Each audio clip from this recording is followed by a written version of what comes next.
Hello students, myself Pankaj Sharma from Praxis Vidyapeeth Rudholi Basti. Students, in SST and related to the history topic, we have studied about the new king and kingdoms. Lesson second यानी chapter 2 आप लोगों ने पढ़ा, जिसके अंतर्गत आपने ये पढ़ा कि उत्तर भारत में पाल, प्रतिहार और राष्ट्रकूट ये 3 राजवंशों का उदय हुआ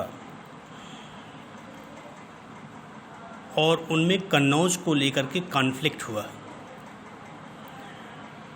उसी तरह से दक्षिण भारत में भी उस 3 राज्यों का उदय हुआ, 3 राजवंशों का उदय हुआ, जिसमें चोल, चेर और पांड्य। कौन कौन? चोल, चेर एंड पांड्य, ये 3 राजवंश वहाँ भी हुए जिन्होंने अपनी सत्ता स्थापित करने के लिए आपस में संघर्ष किया। आज हम लोग, और उन तीनों में सबसे महत्वपूर्ण कौन था? चोल। चोल राजवंश ने अपनी सत्ता सर्वत्र स्थापित की। तो आज हम पढ़ते हैं कि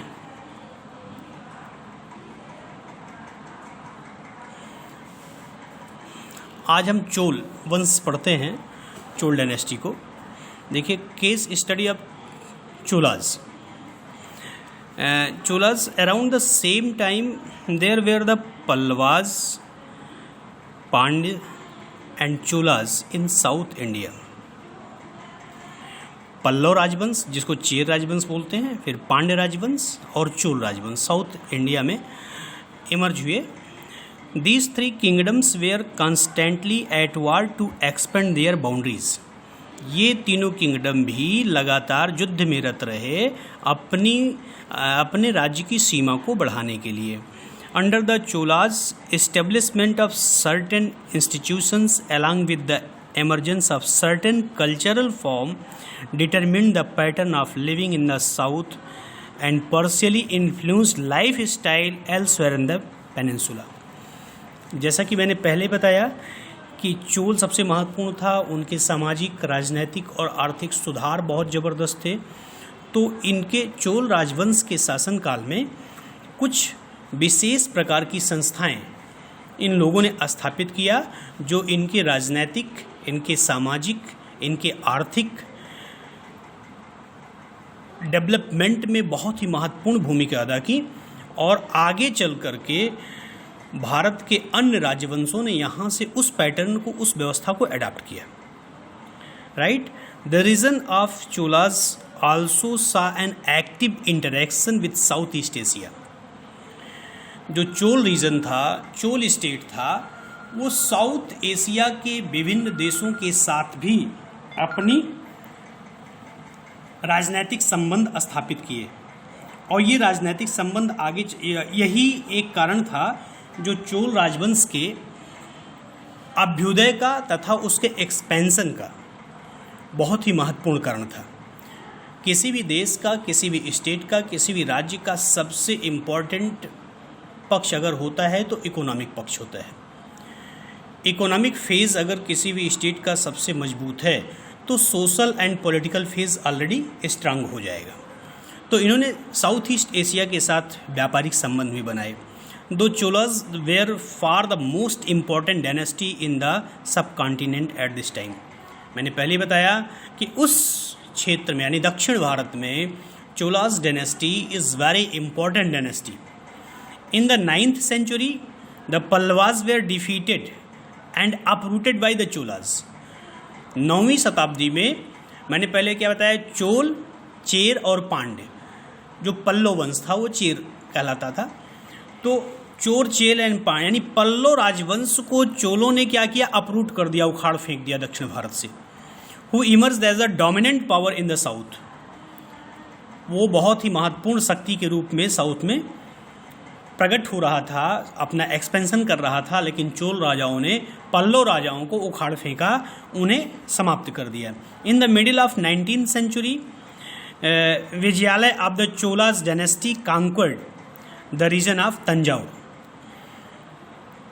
9वीं शताब्दी के मध्य में विजयालय नाम का राजा, जो चोल डायनेस्टी का था, उसने तंजावुर को, दक्षिण भारत में तंजावुर नामक एक बहुत ही महत्वपूर्ण सामाजिक और राजनीतिक सिटी था, आज भी है, उसको उन्होंने विजय कर लिया।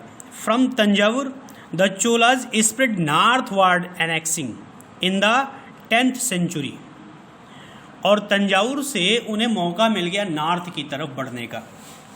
What remained of the Pallavas territory, Thanjavur क्या था? तंजावुर पल्लव डायनेस्टी का क्या था?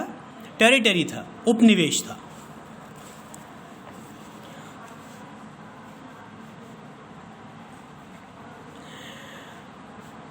इन 907 ईस्वी में परांतक फर्स्ट विजयालय ने तंजावुर पे अटैक करके उसे अपने अधिकार में लिया। किस राजवंश का शासक था, किस डायनेस्टी का था? ये था चोल का।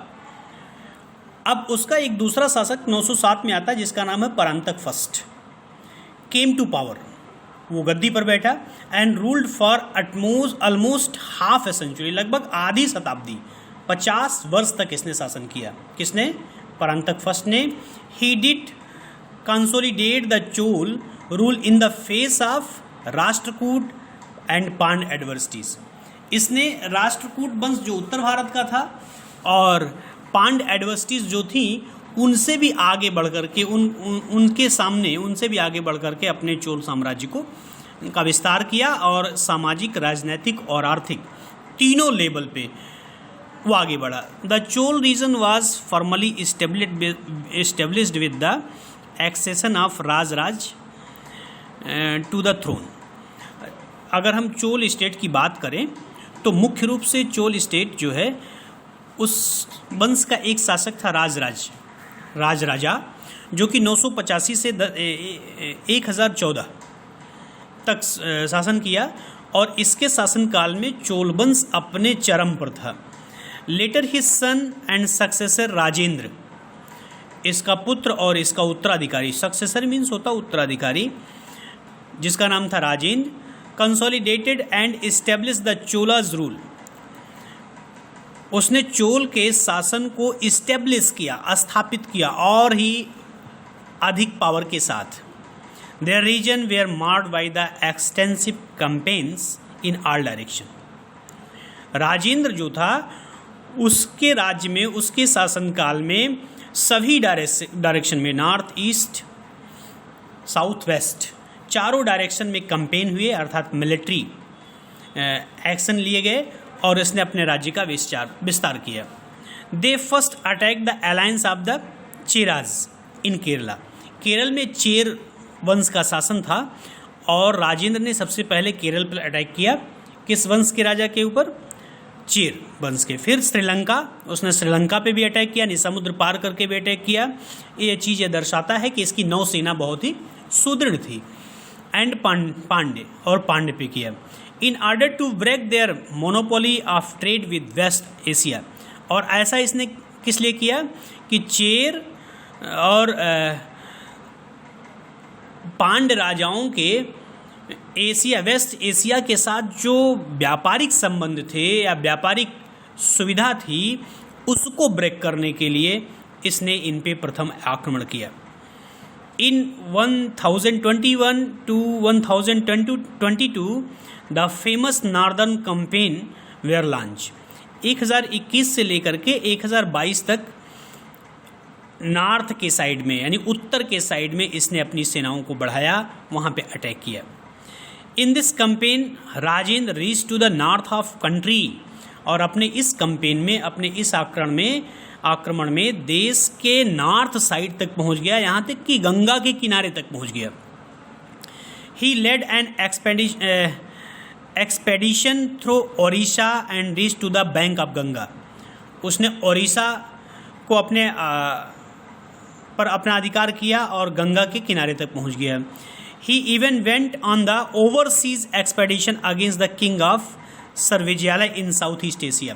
South East Asia Srivijayalaya, South East Asia यानी श्रीलंका ने श्रीविजयालय का शासन था और वहाँ पे भी इसने अटैक करके उन्हें अपने अधिकार में कर लिया, उन्हें अपने सामने झुकने के लिए मजबूर कर दिया। Successors of Rajendra first focused their attention on the conflicts in the peninsula.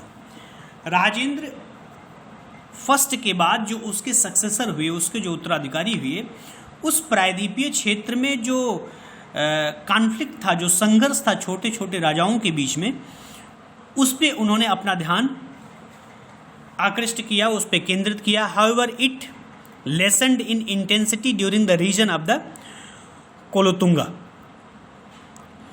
He is also said to have sent an embassy of 72 merchants to China in 1077.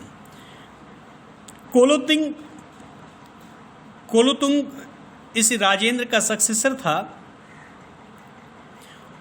और इसने जो है अपने शासनकाल में चाइना में 77 लोगों की एक एम्बेसी, एक ग्रुप चाइना भेजा था, चाइना के राजा के पास, वहाँ से व्यापारिक संबंध स्थापित करने के लिए. By the second half the 12th century the decline of the Cholas started. 12th century के सेकेंड हाफ में चोल राजवंश का डेक्लाइन शुरू हो गया, उनका पतन शुरू हो गया. ये तो इनके राजनीतिक वो थे. इसमें परांतक, फर्स्ट, राजेंद्र, राजराज और कोलोतुंग, इन राजाओं के नाम याद रखना है कि इन लोगों ने कहाँ कहाँ क्या किया, अभी मैंने आपको बताया. अब इन्होंने जो सामाजिक और अन्य क्षेत्रों में सुधार किए हैं, जो डेवलपमेंट किए हैं, जो इम्प्रूवमेंट किए हैं, उस पर हम लोग बात करते हैं. ये देखिए, land grants under the Cholas. Chola शासन में किसी भी राज्य के जो स्वामी भक्त लोग होते थे, जो बड़ा काम करते थे, उन्हें लैंड दिया जाता था, इनाम के रूप में ज़मीन दी जाती थी. Land were granted to the religious beneficiaries are rewarded to the person for their service to the king. Land या तो रिलीजियस बेनिफिशरीज को दी जाती थी या ऐसे व्यक्ति को दिया जाता था जो राजा के प्रति पूरी तरह समर्पित होता था.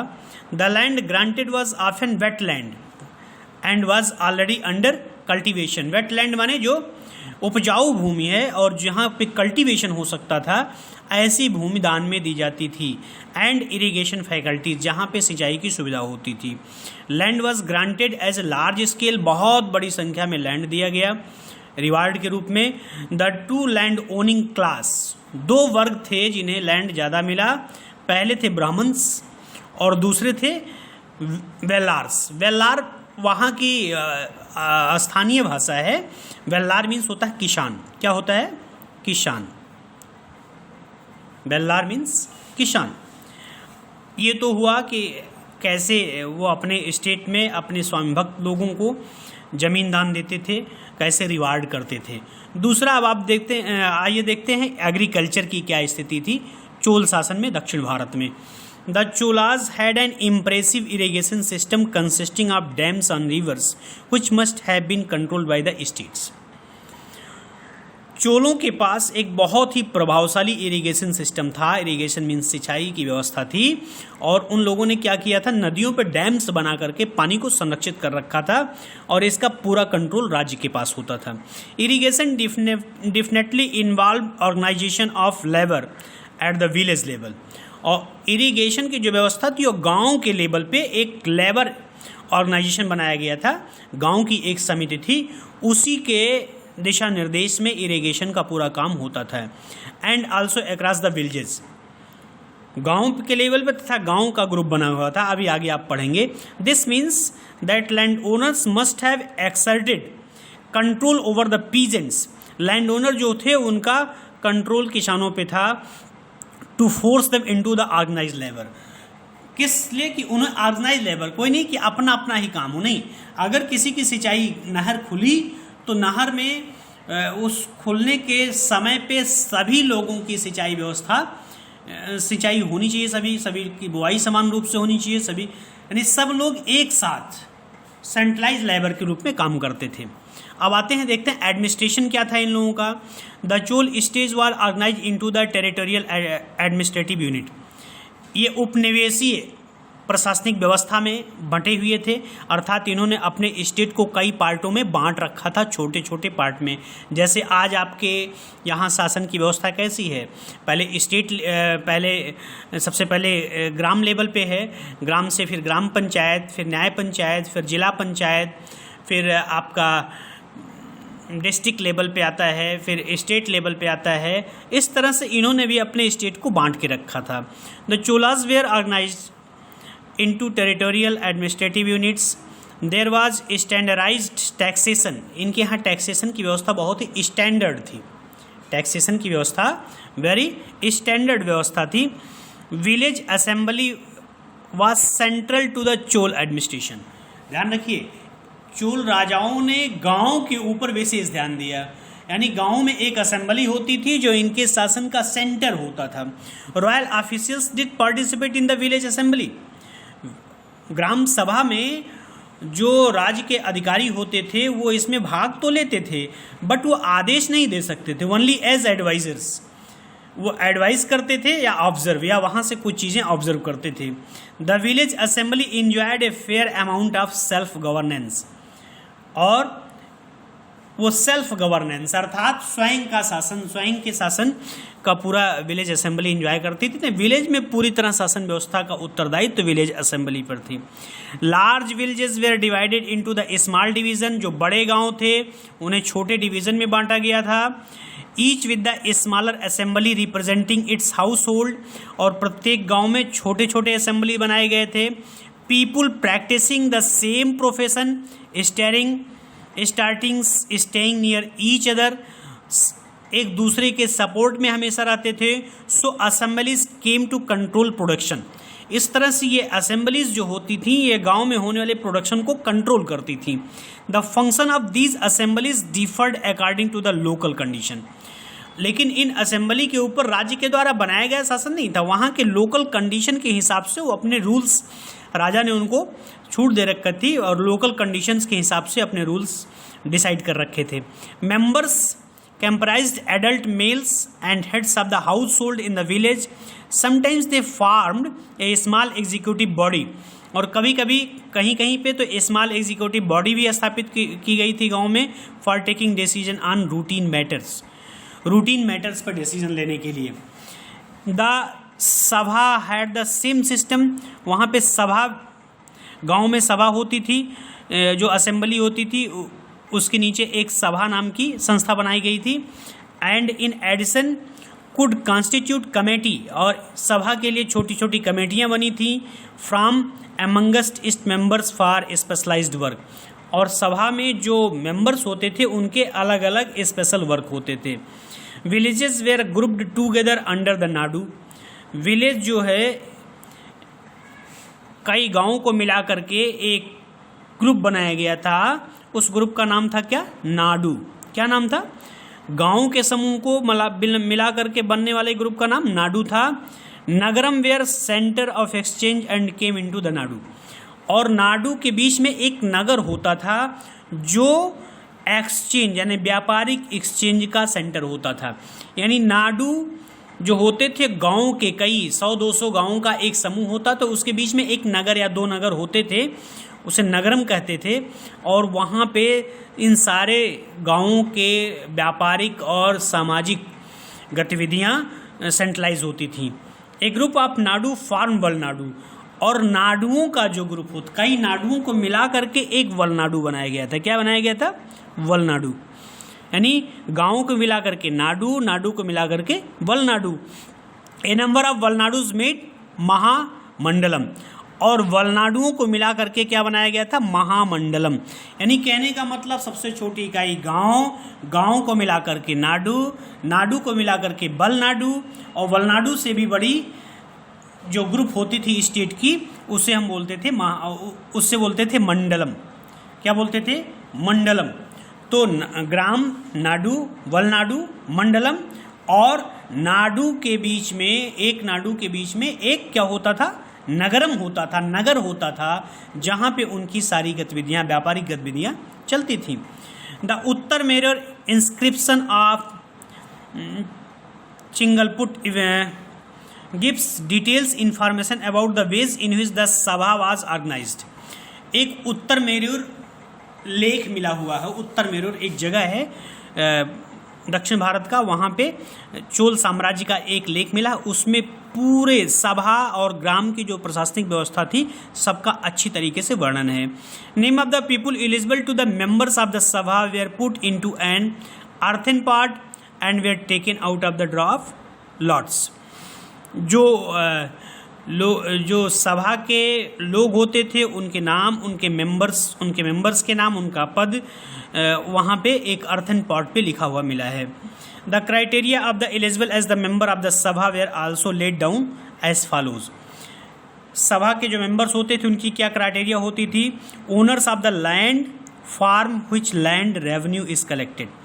एक होता था जो रेवेन्यू यानी टैक्स इकट्ठा करता था, यानी टैक्सेशन का काम करता था एक पर्सन। दूसरा, they should have their own homes, उनके अपने स्वयं के घर होते थे, जिनके अपने स्वयं के घर हों। They should be between 35 to 70 years of age, उनकी उम्र 35 वर्ष से 70 वर्ष के बीच में होती थी, वही सभा के मेंबर हो सकते थे। यानी जो रेवेन्यू कलेक्ट करते हों, जिनके पास अपना घर हो, जिनकी उम्र 35 वर्ष से 70 वर्ष के बीच में हो। दे should have knowledge of Vedas, और सबसे महत्वपूर्ण था उन्हें वेदों का ज्ञान होना चाहिए। दे should be well versed in administrative matter and should be honest.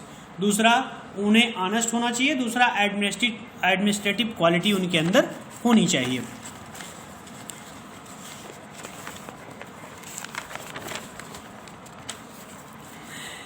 Anyone who had not submitted his accounts had those of his relatives was not considered eligible. कोई भी व्यक्ति अपने किसी व्यक्ति को सपोर्ट नहीं कर सकता था या उसकी सिफारिश नहीं कर सकता था कि अगले व्यक्ति को इस सभा में सम्मिलित कर लिया जाए। तो स्टूडेंट्स, आज का वीडियो चोल साम्राज्य के ऊपर इतना ही। नेक्स्ट वीडियो में हम लोग इसके town and markets, emergence of temple and institution और तुर्किश इन्वेशन के बारे में पढ़ेंगे। Thank you.